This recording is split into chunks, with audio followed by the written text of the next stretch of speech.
Okay, welcome back to the Desert Harvest. I'm here with my partner in crime, Oren Molovinsky. Oren, good to see you, brother. Good to see you, Pete. As you know, Oren, I don't have a lot of friends, and it's because I generally don't find people really just crustworthy. Wait, what? You meant trustworthy, right? Well, I just think that people can be kind of crummy at times, Oren. Oh, Pete, come on. What are All you right. getting at here? Well, I got something else on my mind, and I think your restaurant's been open, I don't know how many days, and I've been there daily, so it's possible that my thoughts are dominated by Barrio Bagel and Slice at the Oh, moment. yeah. So Trust that's me, our thoughts are dominated by the Barrio and Slice. Seriously. so in the world of people, though, I do have lots of people that I get to see, and I'm blessed to have in my life, and your business partner is one of those special people in the world. I'm so glad that, I know, and I look forward to getting to know better. Um, and I'll tell you what, I'll cede the honor of introducing our guest to you. So why don't you tell our audience who's with us? Well, I'll tell you a little bit of the origin story. Don and I have told this story a few times over the last few weeks, especially during our team orientations. But when I was open getting ready or even just in the process of preparing to open Farm Boy, I was seeking out local producers and I was like, wow, I need to find somebody who's doing breads the right way and maybe using local grains if they have it.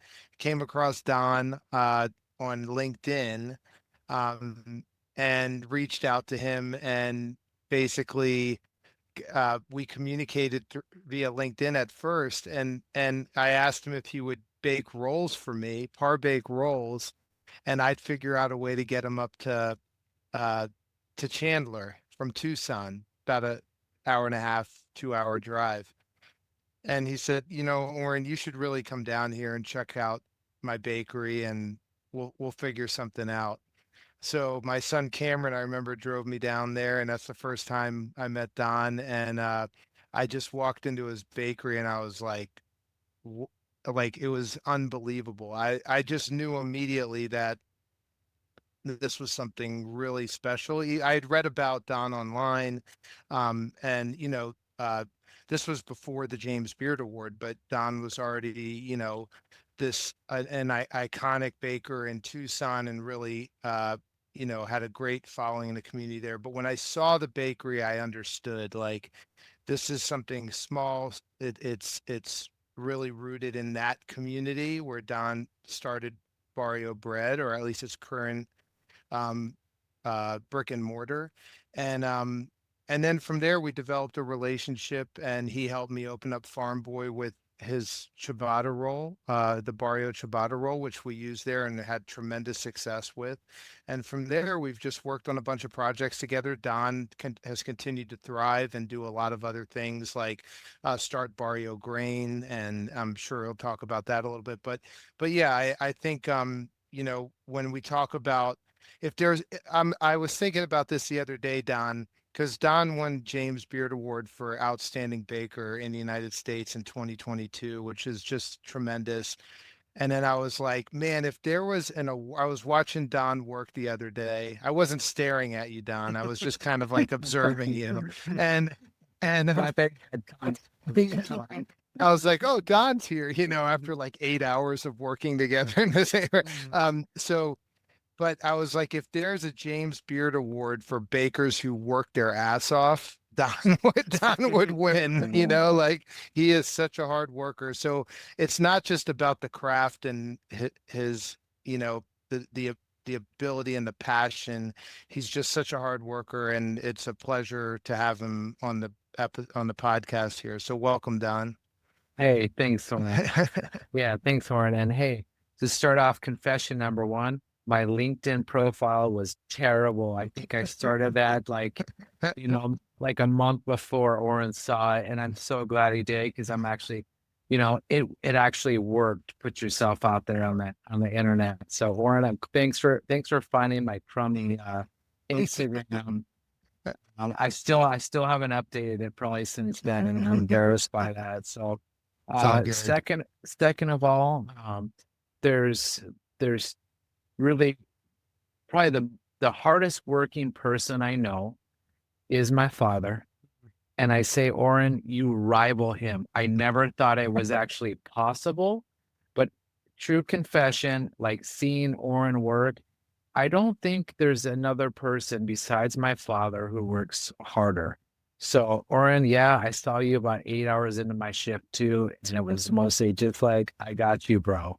Yeah, right. So it was a got you, bro moment. So, Well, one thing, Warren obviously has elevated you to the level of Madonna or Cher. So I'm just gonna I'm just gonna give your last uh, name since we haven't said your last name yet. So we have Mr. Don Guerra, who is indeed famous, but for those of you who may be introduced to him for the first time, let me just throw his last name in there. And Don, I think the story between you and Oren in the times that we've got to talk, your sort of generosity of spirit is so evident in who you are. Even the time that I came down to talk to you about doing one of our dinners at Grace Farms back when, such a open person and without any pretension or you sat down with me as if you knew me and had a great experience. So I know that your work is infused with things that are more than just what they are in the material world, that you have you have a deep, um, there's deep meaning behind your work. And so with Barrio Bagel and Slice, I wanted to ask you, beyond the obvious of bringing amazing food to the community, what type of impact do you want this new project to have on the community? yeah, for me, it's all about feeding community. It's really about putting up the potential, what we're doing in Arizona, from agriculture to, social impact to gastronomy, what's possible for us as Arizonans. And to me, it's sort of this culmination of all these different things that's really bagel and slice. Working with Oren over the years and truly, as Oren said, we met long ago. It's been 7 years at the start, really the beginning of the grand economy development and what's possible. And so the only way I've been able to develop the grain cluster of Arizona is by recruiting people into it. It's about developing resilient food systems. The only way to develop a resilient food system is to open your hands and invite people to be in it together with you, to share the knowledge, Nice. to share the fruits of the labor, to share the movement, and really to have this speak loudly to the community about what you're doing and be transparent about it. It hasn't been easy, but it takes everyone to really mobilize and to create this movement. And so, working with Oren from the time I met him, he asked me, what can I do to help further your movement, to help, for you to really chase that dream you have and to, follow this vision to open up to more people. And so as we talk about Barrio Bagel and Slice, we wanted to make these grains more accessible to our community. Right. And now we can do that with prepared foods. I've done it with Barrio Bread. I've worked with several brewers, worked with almost every brewery in Tucson. I worked with distillers, growing two-row barley or, white Sonoran wheat. Our neighbors now, Wilderness, I've made 2 different beers with them. But it's about what you can do when you invite others to be in it together with you. And so this is what we're doing with Bagel and Slice. People might not know the depth of our mission. Right. People think, okay, you're making pizza, you have bagels, you're making these sandwiches, but the foundation, and not to be cliche, but the foundation is the bread. Mhm. We're building upon what is planted in the soil of Arizona. We're letting it grow. We're harvesting. We're processing with aid and flour mills, um, and we're making it into food. Yeah. And if people really understood, the depth of our efforts, I think, we're going to get that support, because this is about economic impact. Yeah. This is about, celebration. This is about what we can do inside our own communities. I think we need to really think about, not reliance on outside influences or outside, investments, but what can we do for ourselves and for our people that are immediately involved. And so Barrio Bagel and Slice, even just come on, someone on the patio eating a bagel.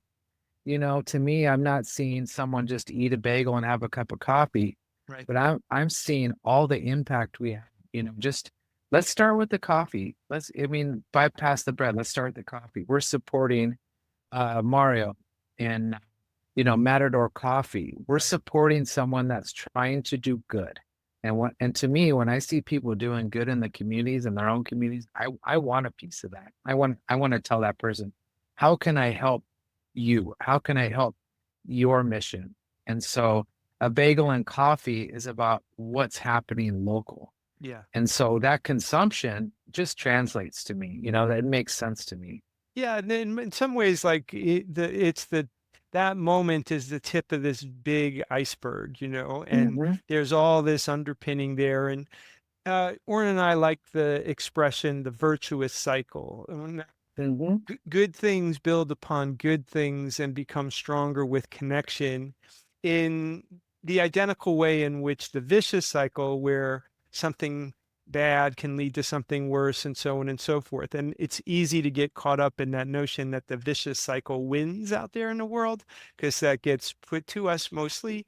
However, the virtuous cycle is super important. My mom would make a joke as a kid to me, like, hey, no one's going to make a news story that said, 10 million parents woke up and hugged their kids today. It's just, it doesn't quite have the drama of Right. everything else. Well, maybe we could talk a little bit about this underpinning. And, Oren and I on this show with other people, and in projects that he and I have done as well. And I know that all the good work you guys are doing, the agricultural community underpins the gastronomy community, the restaurant community, in a way that not everybody is conscious of. So maybe you could Mhm. describe a little bit the agricultural efforts that go into ultimately the bread. So could you talk about that? Yeah, sure. It's really started 2011, working with Native Seed Search in Tucson. They were one of my wholesale clients, because I have known Bill and Bill Bellstar and Bill McDormand, who are the executive director, deputy director of Native Seed Search, and longtime supporters of my first company, Village Baker, in Flagstaff, Arizona. And that's where I first met them. They lived in Verde Valley, and they had worked with the university. And even Gary Nabhan was a, local food champion, world-renowned ethnobotanist. So, they had relocated both of them into Southern Arizona. But, you know, one day delivering to Native Seed Search, I walked in the door, and Bill McDormand, who's usually in his office, I arrived at the door, greeted me at the door, grabbed me by the shoulders and said, I have some exciting news to tell you about. He told me about a USDA SARE grant, Sustainable Agriculture Research Education grant, that he wanted to apply for. And he said, I need your help with this. We're creating a um, strategic team, and you need to be part of this. We're going to write a grant to the USDA to get funding to plant Sonoran white wheat and Chapalote corn. At that time, honestly, I didn't know much about the grains of the past. I had studied a little bit about that because I was an anthropologist at the University of Arizona, and I studied local food systems. So that was something I knew a little bit about, but I had no idea that it was a possibility to replant this grain and to kind of like revitalize, to create this re-renaissance of grain growing in Southern Arizona. So fast forward, the grant was accepted, funded, grains were planted, grown, harvested. The grains came to my garage. Gary Navin, not a fancy guy, but brought a pillowcase full of seed, walked up my garage. He was kind of slanted. I opened the garage door and I'm like, who is this? Here comes Gary Navin. And he said, okay, your turn. So my turn was to make it into food. Nice. Milled that grain. He brought me a canister mill tabletop, and I milled that grain. Next day I made bread, made it into a dough. Nervous as can be because I had never really milled any fresh grain, let alone seen a wheat field personally. Right. Pulled that loaf out of the oven, fell to my knees, and boom, I saw it. I saw the next 10 years in front of me, which was, this is what I'm going to do. This is the massive opportunity to support my community with this team to bring back what was in the past, pre-1950, small scale farming of heritage wheats in this area that had been there, part of America's in the 1690s. In the late 1690s, just changed everything with Europeans bringing wheat. But yeah, that really changed everything for me. And I realized then I'm going to pull in everything from my ecological background, from my educational background, and I need to hit the streets. I need to get outside my own bakery and talk about why we should support this sort of movement. And so it really started then, and it's been going strong because that Sonoran wheat created a model for future years. I told my team it was not the ideal wheat. You know, it's a soft white wheat, not perfect for bread making, but it'll serve as a model. So they asked me, what's next? What's next is to grow some hard wheats. I first suggested a modern wheat, actually, is a hard red spring, which is a primary wheat of the Americas, but I knew the economics for the farmers, this is what they needed. They needed proof that they could get 3 to 4,000 pounds per acre out of a yield rather than something, an ancient grain, which is sometimes less than 1,000. Heritage, you're getting close to 2,000 if you're really lucky. You have a good grow, but the hard red gave them proof that, hey, we trust you, tell us more. So we started, planning on some other wheat varietals, recruiting them, some arid adapted wheat varietals that could grow in the desert. And, from there on, I stayed in that garage at the pace of the grow. We added 1 to 2 varieties annually. And when at the end of that 8 years in the garage, we stepped out with about 10 varieties of wheat. They had enough to support my bakery with about 200,000 pounds of local grain. And that gave me confidence that if I step out and I base my company on what grows local, that I could be sustainable. Yeah. So now we've doubled that. And now with Barrio Bagel and Slice, we're up to close to 350,000 pounds of local flour. And thanks to Hayden Mills that kept at that same pace and told me they can keep up, we're able to feed a lot of people. And if you think about that number, 2 to 4,000 pounds maybe of grain per acre, that's a lot of land. That's a lot of work, and that's a lot of farming, and that's a lot of food in the bellies. Sure. So, A lot of livelihoods, there's right? a lot of livelihood. And, the last report I had for Barrio Grains, been lucky to have 3 different grant cycles with the USDA, but my last exit from my latest grant, Barrio Grains, I had to report how many jobs did you create?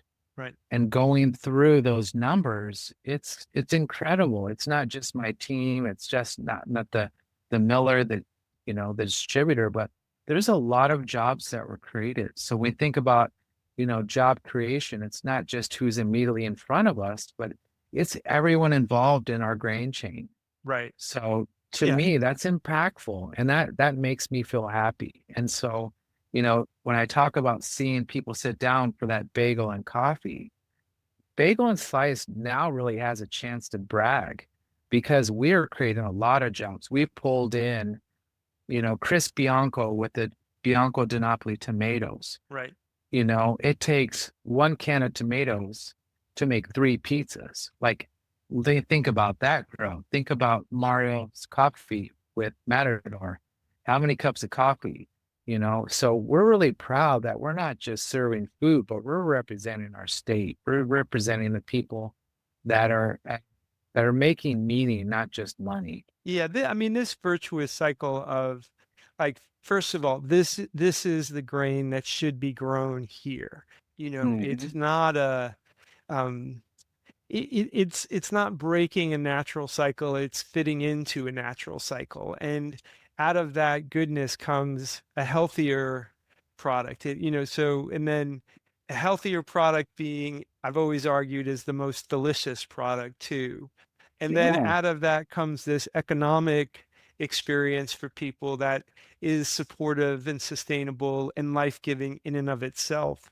Um, and so I'd ask you to extend that picture of this underpinning further yet, and talk a little bit about, once you have worked with these growers to bring you this great grain, a miller is important in this process too. And perhaps you can tell us a little bit about, that transformative, uh, part of the journey of the grain, that, it goes to the miller before it comes to you. Yeah, I have to say, just I'm so impressed with Jeff and his family. Jeff and Emma, founders, his daughter, founders and operators of Heat and Flour Mills. I met Jeff years ago. It was, probably 2010, and I met him through Marco Bianco. And I met Jeff, and he told me, hey, what do you think? What do you think would happen if there was grains growing in the desert? Do you think that's possible? And do you think people would be interested? And do you think we'd have enough people to, make food with some of these flours that I'm hoping to, mill? And it started with that discussion. We're in our garages, both of us in our garages, and then he was in the back of Pane Bianco. So, to see Jeff and his success and his vision come to life at the same pace that, Yeah. you know, say, my garage turned into, their first storefront, and then these other businesses and Barrio Grains, it's really based on relationship. Yeah. Everything that Oren and I are doing, we're very cognizant of who we're meeting, who can provide us benefit, but also how we can help them benefit. So it's this mutualism that we have about everybody that comes up with us. It's really about making sure that we're all supported. And Jeff is just a primary example of, extreme transparency of what he can do, what he needs from it. And this is the only way to have a grain economy like this operate, and not only operate but thrive, Yes. Right. because you really have to have a lot of respect for everyone sort of staying in their own lane. There's some people in our industry who have gone from, they want to be bakers, and all of a sudden they get into milling, and all of a sudden they got their own distribution channels for that flour, and then all of a sudden, so they're trying for this vertical model, Right. but at the same time they're kind of cutting out the people that have helped them Yeah. succeed. So for me, I want to be the best baker in the world. Right. I want to be the best at what I do, and not that I'm competing with everyone, but I just want to be the best at my craft. I want to be laser focused on being the best version of me. But, I hope that means that I'm not only going to, sometimes outwork everyone because I have that work ethic, Indeed. but I just have this focus it's a relentless focus that I'll do anything to make it right. And I'll do anything to make sure I'm supporting the person next to me that's helping to feed my business. For So sure. I think it's really just about this mutualism. And I think that's why, I've been successful, where everyone in our team and all the strategic partners that I've had to develop Barrio Bread and Barrio Grains, we've all been successful because, it's nice to sometimes just lean on someone who's supporting you rather than tell them, actually, no, don't worry about it. I got this, and then you're all of a sudden a miller. Right. I'm not a miller. I just want to be the best baker I can be, and I want to be the best community food advocate I can be, to my people. And that, yeah, I mean, that creates space for people to become the best at their crafts, and that Mhm. allows them to become their own best version of what they're doing. And I think that person sitting with the bagel and coffee, then is the beneficiary of all these things they can't see and unlikely know about, but experience in that moment.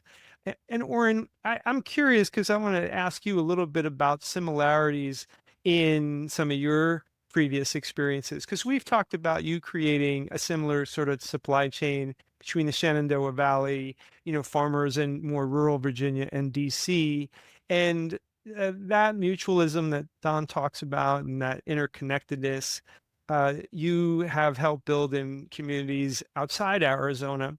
So I'm curious, in this journey, if you could draw either some similarities or some differences between this experience and the experiences you had in the past. Well, yeah, there's definitely some differences. I think one of the things, and it's always great to hear Don tell the story. Every time I listen to him talk about the progression of the grain in with respects to Barrio Bread and how he's grown his bakery and his community. I always learn new things, which is awesome. Um, one of the things that I've always been a big advocate of is not just the quality of that great fresh local food, which I think is I don't think I've seen in grain the how quick the process is to get it with the Hayden flour mills to Barrio Bread process, right? And Barrio Bagel and Slice process. I mean, you're talking from farm to mill to, you know, Right. dough in I mean, Don, it's days, right? I mean, Hmm. you see the grain come into the mill, the commissary is in the mill, so Don, they're literally milling to order, what Don needs to produce those breads that week with the baking team, and it's really phenomenal. And I've most of my experiences has Don has really introduced me to grain because that wasn't a big part of my background. My background has been more on meats, beef, pork, lamb, poultry, eggs, dairy products like cheeses, and then of course wines and beers and spirits. But the grain part of it is phenomenal, and I've always been a big advocate of we vote, we make three choices a day for the most part on how we're going to affect the ecology around us. And the one thing that I think, in specifically here in the desert Southwest, is, the grains, especially the white Sonoran wheat, as Don mentioned, they're really acclimated to this environment. And the one thing I learned about Sonoran white wheat when I first met Don and got to know it is how little water it needs compared to other Yeah. crops that we grow in Arizona. And so you're really, I mean, the what it's taking out, and it also digs deep roots and Hmm. Right. Yeah. aerates the soil. And so it's a phenomenal plant. I mean, I guess you would call it, I don't know, Don, is it technically a grass or is it Yeah, it's a grass. It's Yeah. it's it's a grass. Yeah. yeah, and so it's really doing so much. So it's like when I'm sitting there making a sandwich with at Barrio Bagel and Slice with Don's focaccia or the torta rolls, or a bagel, the long fermentation sourdough bagel. That's what I think about. I think about, every sandwich we're making is having an impact on our ecology, not just on the people, the wonderful farmers and growers and the miller and everyone in between who's helping get this grain to us. Obviously, Don and our baking team. But then I think about the impact we're having on the ecology of our state Yeah. by really increasing, like Don said, like hopefully in a year it's a 500,000, not just 350,000, Yeah. pounds of flour. And so, I that's really this where I see it. The grain, that's why we're really this concept is built around the bread, not because that's what's going to help us improve the ecology of Arizona and the desert Southwest. And the economic impact in terms of jobs, I mean, is an easy kind of direction to point. And I would also venture to say the yield of dollars per gallon of water would be interesting to measure as well. As we had Phil and Kim Asmundson on our podcast and talked about deep sky vineyards. Arizona wine is a $3.2 billion a year business. I mean, that in terms of a water refinery system, wine is a powerful driver of economics in Arizona. And in much the same way, we talk about the proper wheat grown for this environment and then shortening that distance between, consumption of the wheat, the baking of the wheat, the growing of the wheat, you know, those things for me are a virtuous cycle. It also has that sort of economic impact. And Don, when we say like Barrio Bagel and Slice is really based on the bread itself, and you have all this extraordinary expertise and you know deep experiences and creativity. When you think about where the ocean meets the shore, so to speak, all of that deep experience, creativity, knowledge, meeting this project, how is that playing out? Like, are you finding that this is opening new ways of thinking about it, or is it just an expression of existing kind of principles? Could you tell us what this opportunity means for your talent? Oh, I'm I'm a lifelong learner. If I'm not learning every day, I, I'm not satisfied. To me, this is the driver of life for me is being challenged. And when I'm most idle, when everything is going great, and I'm not showing up every day, and I'm not, answering phone calls and emails and troubleshooting, and I'm not a little bit like, a little fire under me. It's not my happy place. And I hate to say it because most people like to just be, everything going just right. And I think Oren is the same way. I mean, we love to be challenged. And, this concept of Barrio Bagel and Slice and any new venture I've had. And, I think Bagel and Slice is a great example of, people are saying, wow, it seems like you're working so much and, you're probably physically exhausted. And, I'm sure Oren's going to validate that too. We're all pretty tired. But at the end of the day, it's what did I learn? What did I learn from my staff? What did I learn about my process? What did I learn of my interpersonal relationships? How did they improve? Right. What are my interpersonal development I've had within one day? And I feel like I grow leaps and bounds by putting in sometimes the most chaotic, Yeah. situations. But for me, that's invaluable for life. And, when you get really stretched and you think, oh, I can't possibly take on any more. But when you accomplish that in a day, you realize you can take on more when you're really overloaded like that. So to Right. me, these these experience I've had, it's not really about the money. It's really about the meeting, and it's this personal development I have and this personal journey I have to learn as much as possible. And, I don't think I'll ever accomplish everything I'm setting out to do in a lifetime. I just have to be satisfied with what I can do because I really, at the same time, prioritize my family life. Right. When I'm not working, I want to be home with my family and I want to, hug my kids and I want to, hug Janelle and I want to make sure I'm preparing them a nice meal and being with them and, Sure. coloring or whatever it is, if a little girl or taking my son out shopping for, He's always hitting me up. Today it was a pair of sunglasses because I was and always nonstop to that. But really, it's just this personal journey I have to learn the most I can, and that's because I want to be the best person I can be. Yes. Whether it's a family man or a business owner, entrepreneur. But I really enjoy the learning process.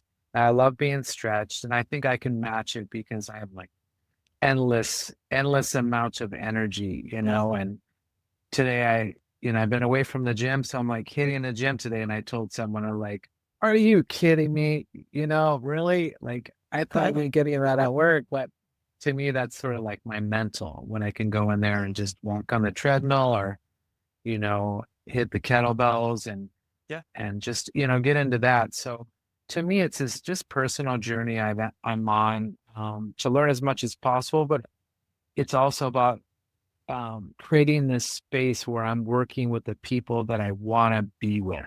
Right. And that's to me is Oren, Yeah. it's, I think and this isn't the best partnership ever, business partnership, because we're very aligned. Right. And as Oren mentioned yesterday, he comes to me and I'm telling him I'm giving him an answer of what he was thinking about asking me. And then when same thing happens to Oren, I'm like, yep, I tell him, hey, Oren, by the way, I've done this, this, and this. And he said, oh man, I was just going to ask you if you had done that. So it's what happens when you align yourself with people that have that same sort of core value. Without And a I doubt. think we're there to serve people. I mean, even meeting you, we want you with us. We are very aligned, and we want to make sure that we're spreading the good word and that we're creating a space where we can be impactful to as many people as we can because we feel like we have something to share.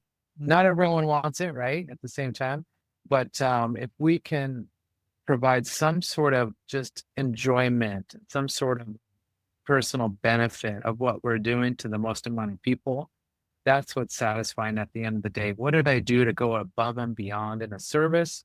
What I go above and beyond to support someone else on my team?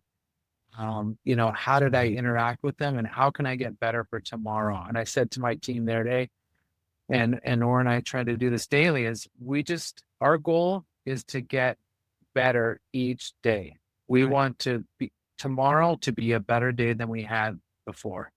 So, I mean, that's the personal journey. And I see that not only for our team, but, for myself. And I just want to be a better person and a better leader and a better, father, whatever it is for each day.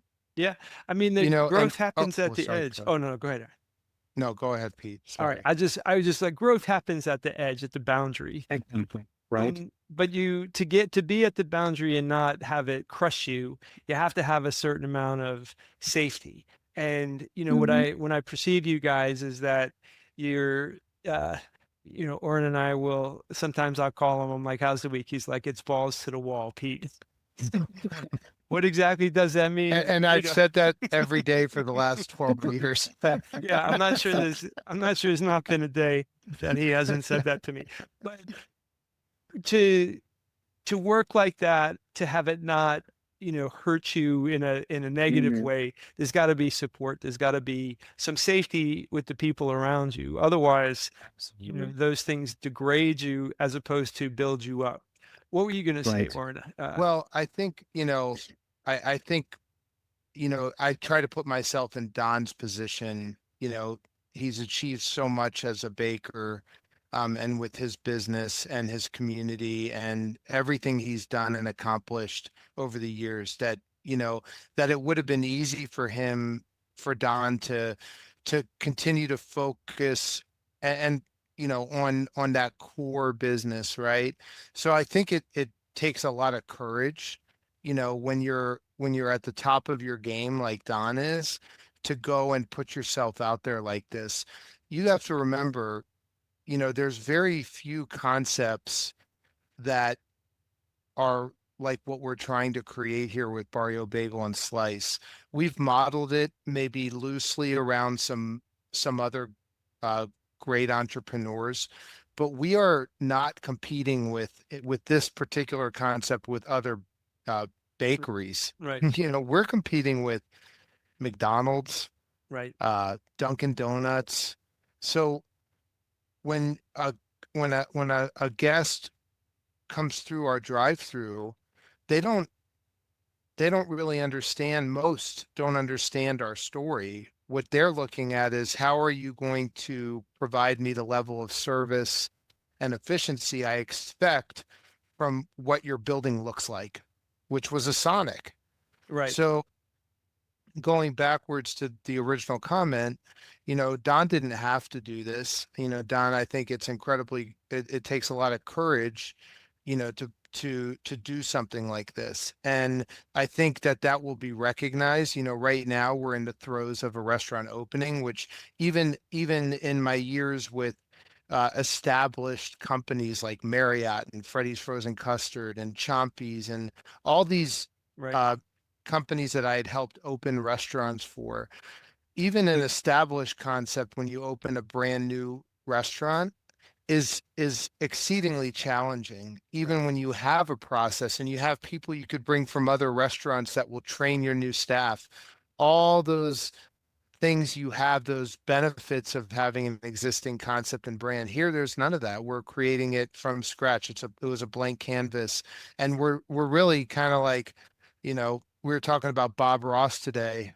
at the store, and we're really kind of filling in the it's like the finishing touches. Right. And so we're being, and we knew it going into this. Don has a great reputation, so people are going to come in who know of Don and his reputation and the bread, and come in with this expectation of, this is going to be a fantastic restaurant, right? So we've set ourselves, that standard is set really high. And then you have the customers who come who have no idea, Right. right? They're just coming to get a bagel and coffee, and they just want it to be good and pretty quick, right? And a good value. So we're trying to live up to both of those.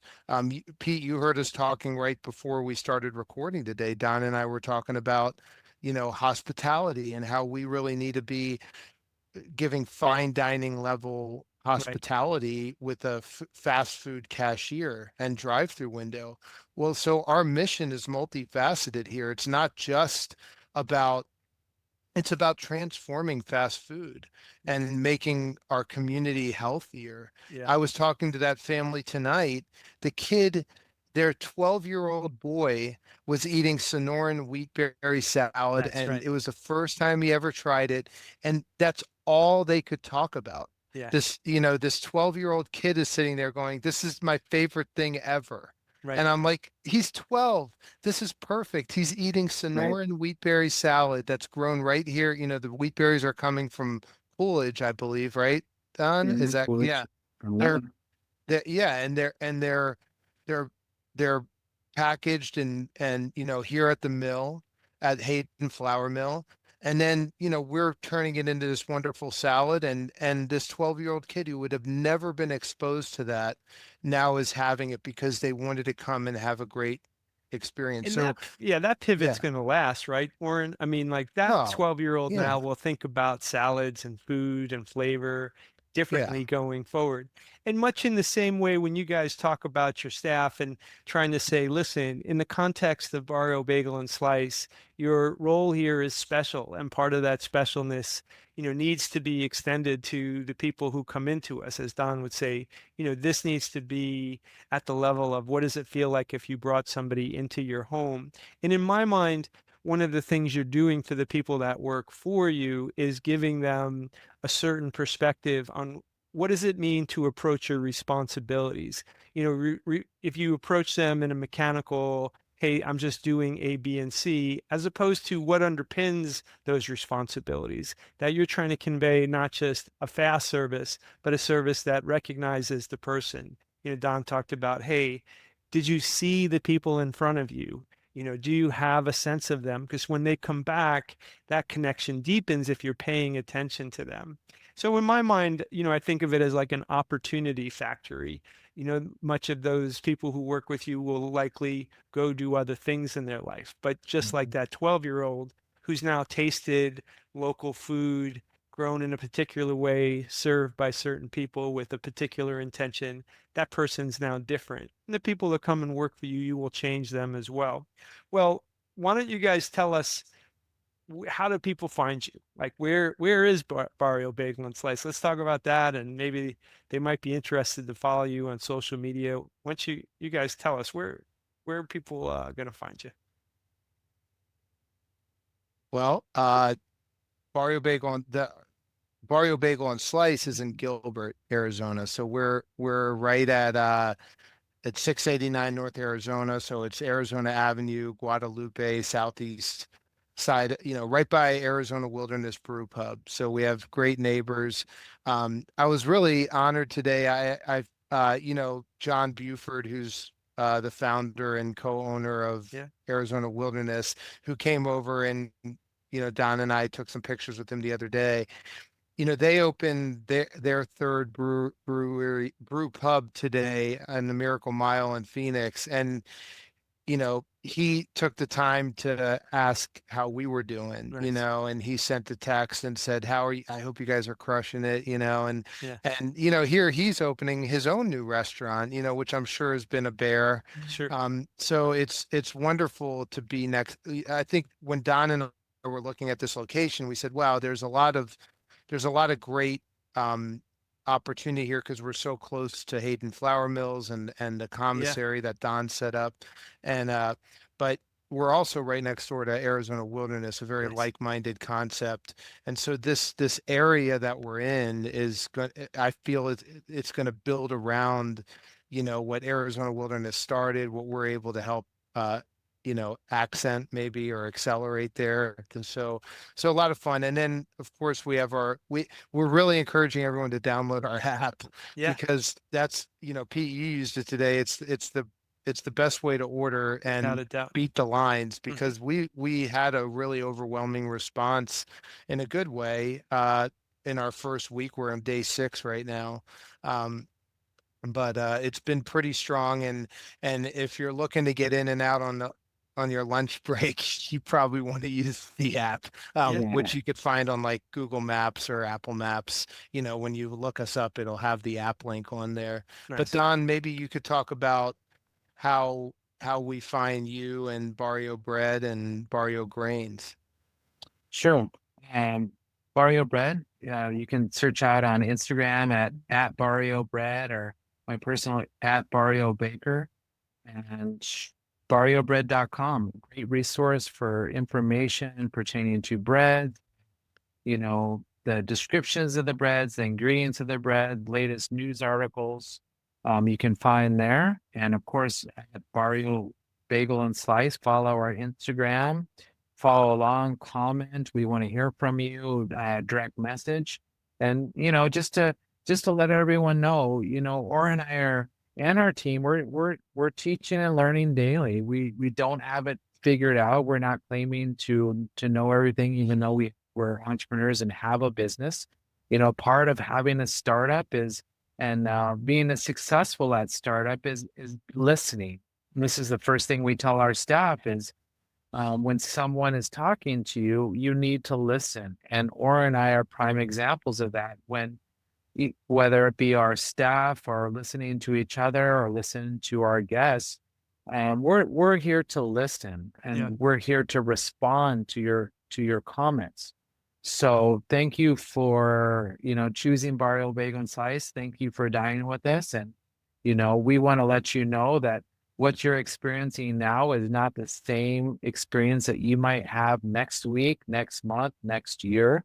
Right. We are constantly evolving, and Oren and I are, as mentioned, lifelong learners. We're never satisfied with Mhm. our status quo. We're not here to say we haven't figured out. And that's really, I think, the difference between some businesses is when you create a model and you create a game plan and you have systems in place and you follow those, very hard and fast. And we're not those type of people. So we need to hear from you. We need to get your feedback. We need to know what you prefer and what mode of business you prefer, so we can cater to you and make sure that you're being taken care of because our mode is And our motto is community supported, customer centered. And we want to let you know that we are really want to be engaged with our community, and we want to grow our community, and we want to see, see you smiling every day that you come back and tell us, wow, thank you for adding this, or thank you for paying attention, or I've noticed this change. So that's really the difference. I mean, even though we're in a Sonic building and people might associate this with a typical quick service restaurant that, you have this initial game plan, you're going to see it out and follow it, and you walk away and you stamp out a couple more. We do want to stamp out a couple more. We want to grow. However, we will not be satisfied in growing until we really create, a successful model that everyone is happy with. So Yeah. community supported, customer centered. We want to hear from you, and follow us on those, on our website, barriobagelandslice.com, at barriobagelandslice.com, and so my other Barrio Bread Instagrams. Yeah, we want to serve you. Excellent. Well, Don, this is just number one. I got so many questions for you and so many things I want to talk about. We're going to do more of these in the future, and I'm confident that in the future there will be people studying what you guys are doing, because it's a way of constructing a relationship between people, agriculture, food, health that I think is frankly unique. So thank you guys both for a great conversation. Don, we're going to have you back. Oren, Don talks about how hard you work. I agree with that 100%. I've been elbow to elbow with you. Makes me look a little lazy, honestly. So if you go down to Barrio Bagel and Slice, you're likely to run into me. It's been open 6 days, and I've made it to 4. I missed 2 because I was out of town. So look for me out there on the patio. Hey, you know what? The misters we put out there are phenomenal. I think it's gonna, yeah, they're pretty nice. I think you could sit up there even on 110, Pete. Okay. Pete, I think you should be the first to test that. Make sure it works okay. I'll be the first to test I it. do want to mention one more thing. I was mentioning to some of our staff the other day that, Don's it's been hard for me to I had to up my game a little bit with Don because he works so hard. I was like, uh-oh, there's somebody I finally found who actually has that same drive, and that's the fun. It's been so fun because it's not that we, like Don said, we want to be with our families. Sure. And that's what, that's a big part of the reason we're doing this, but we also have an extended family. And I had one of our cooks who's, Don probably knows who I'm talking about, Big Shane. He texted me after work today. He goes, I really feel like I'm part of a family. I want to be here. So I want to be here forever. And so that's really the atmosphere we're trying to create. It's 100%. as Don said, I think we've made it's really cool, and we could talk more about this later, but I would say the improvements we're making daily are it's like Moore's law almost, it's like we're making massive improvements daily compared to what happened the day before, but then we're finding new challenges each day too. So as we introduce new items, like today we were R&Ding a chocolate chip cookie, but we're using the Sonoran, I think it's the T85. Is that correct, Don? And so it's a whole different ball game. So hold on a second. So you want me out there testing the misters at 110 degrees, but I can't do the R&D on the cookie? No, we'll bring you a cookie outside. With the cold brew, with the cold brew at 110 degrees. Well, we will do these in the future. I'll report back on my good friend Oren's. How's Don? Pete always keeps us on time, by the way. That's right. No, that's right. Because I had so much to say. We'd be here for days. Right. There'll be more to say. All right, gentlemen, a great conversation, and we'll thanks for joining us, Don. Appreciate you taking the time. Oh, much glad.